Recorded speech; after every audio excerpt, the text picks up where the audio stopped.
আরে মা, সব সাদা চুল কালো হয়ে গেছে এই চা পাতার জন্য। হ্যাঁ বন্ধুরা, এই চা পাতা দিয়ে মা সব সাদা চুলকে কালো করে দিয়েছি। মা খুব দুঃখী হয়ে বসেছিল কারণ বিয়েবাড়ি যাবে বলে, কিন্তু তার সব সাদা চুলকে আমি কালো করে দিতে পেরেছি এই রেমেডি দিয়ে।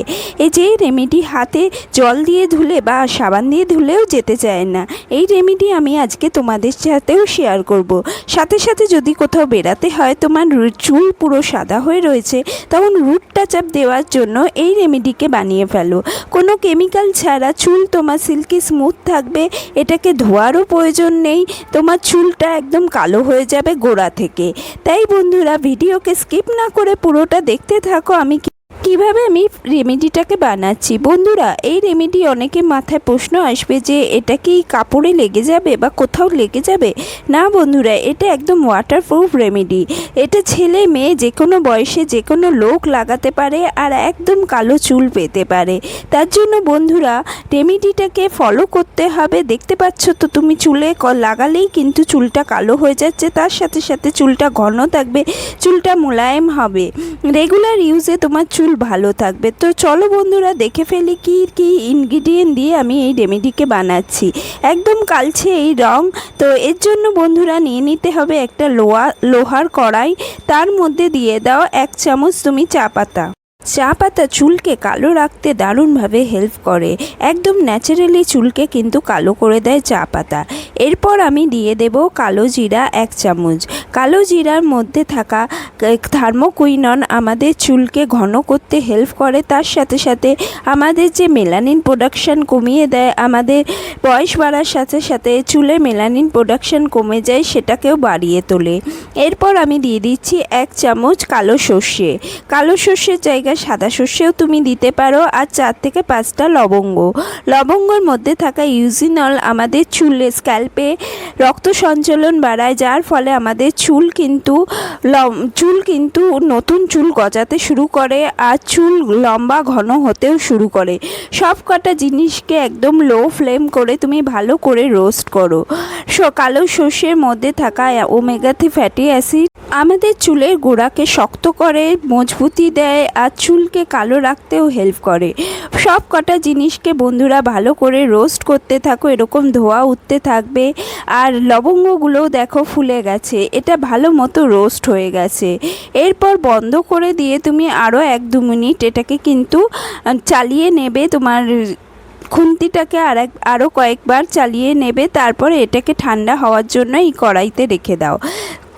ঠান্ডা হয়ে গেলে বন্ধুরা, এটাকে তুমি দিয়ে দাও একটা ব্লেন্ডারে ভালো করে দেখো গুঁড়ো হয়ে গেছে। চাইলে তুমি হামাল দিস্তা বা শিলনোড়াতেও গুঁড়ো করতে পারো। এরপর এই গুঁড়োটাকে আমি ভালো করে ছেঁকে নেব, যাতে মিহি একটা পাউডার আমরা পেয়ে যাই। যদি না ছেঁকে নাও, এর বড় বড় দানা থেকে যাবে, সেটা তোমার চুলে আটকে যাবে আর ইনস্ট্যান্ট টাচ আপ যেটা আমরা করতে চাইছি সেটা কিন্তু হবে না। এটা রেগুলার তুমি ইউজ করতে চাইলে ইউজ করতে পারো। যদি তুমি চাও যে ইনস্ট্যান্ট টাচ আপ দিতে, যে কোথাও বেরাবে তার আগে যেখানে যেখানে সাদা চুল আছে সেগুলোকে একটু টাচ আপ দিয়ে নেবে, সেটাও করতে পারো। টাচ আপটা কীভাবে দেবে সেটাই আমি আজকে দেখিয়ে দেব। আর যদি তুমি এটা চুলে রেগুলার লাগাতে চাও, তাহলে এর মধ্যে তুমি মেশাবে সর্ষের তেল। আর টাচ আপ দেওয়ার জন্য আমি তোমাদের দেখাচ্ছি, একটুখানি ভ্যাসলিন নিয়ে নেবে। প্রথমে আমি খানিকটা তুলে রেখে দিলাম। তো তুলে রেখে দিয়ে একটা টাইট কন্টেনারে রেখে দাও। কাচের কোনো এয়ারটাইট কন্টেনারে এটাকে স্টোর করতে পারো। 6-7 মাস তোমার এমনিতেই থেকে যাবে ওই পাউডারটা। তার সাথে তুমি রুট টাচ আপ কীভাবে করবে সেটাই আমি তোমাদের দেখিয়ে দিচ্ছি। বন্ধুরা, আমি খানিকটা ভ্যাসলিন নিয়ে নিলাম। তুমি যদি ভ্যাসলিন না থাকে বা ভ্যাসলিন না পাও, এর বদলে তুমি অ্যালোভেরা জেল নিতে পারো। অ্যালোভেরা জেল বা ভ্যাসলিন তুমি এইভাবে মিশিয়ে নাও। অ্যালোভেরা জেল পরিমাণ মতো তুমি নিও। ভ্যাসলিন আমি খানিকটা ভ্যাসলিন নিলাম। যতটা তোমার এটা মিক্স হতে ভ্যাসলিন লাগবে ততটাই তুমি কিন্তু ভ্যাসলিন নাও। এইভাবে হাত দিয়ে ভালো করে মিক্স করে নাও। এবার এটাকে তুমি হাত দিয়ে হালকা হালকা করে টাচ আপ করে নিতে পারো। এই টাচ আপ তোমার একদমই উঠবে না। চুলে গোড়ায় গোড়ায় তুমি যেখানে যেখানে তোমার কালো চুল, এই সাদা চুল, সেখানে সেখানে তুমি লাগিয়ে নাও। মুহূর্তের মধ্যে কালো হয়ে যাবে। যাদের মনে হয় যে ভ্যাসলিনে তেলে হয়ে যাবে, তাহলে তারা কিন্তু অ্যালোভেরা জেল নিতে পারো। দেখো আমি হাতে লাগিয়ে দেখা দেখাচ্ছি এটাকে, একদম ওয়াটারপ্রুফ একটা টাচ আপ তৈরি হবে, যে বৃষ্টিতে ভিজে গেলে যদি উঠে যায় একদমই উঠবে না। এটাকে তুমি জল দিয়ে ধুয়ে দেখো, উঠছে না কিন্তু একটুও। আমি জল দিয়ে ধুয়ে দেখিয়ে দিলাম, একদমই উঠছে না। তো তুমি এটাকে নিশ্চিন্তে ইউজ করতে পারবে বন্ধুরা। এইভাবে বানিয়ে নাও রুট টাচ আপ। আর যদি তুমি রেগুলার ইউজ করতে চাও, রাত্রিবেলা একটু নারকেল তেলের সাথে মিশিয়ে এটাকে লাগিয়ে রাখতে পারো, পরের দিন শ্যাম্পু করে তুমি শ্যাম্পু করে নিতে পারো। এই রেমেডিকে সপ্তাহে 2-3 দিন ইউজ করতে পারো বা রুট টাচ আপের মতো ইউজ করতে পারো। তো থ্যাংক ইউ ফর ওয়াচিং।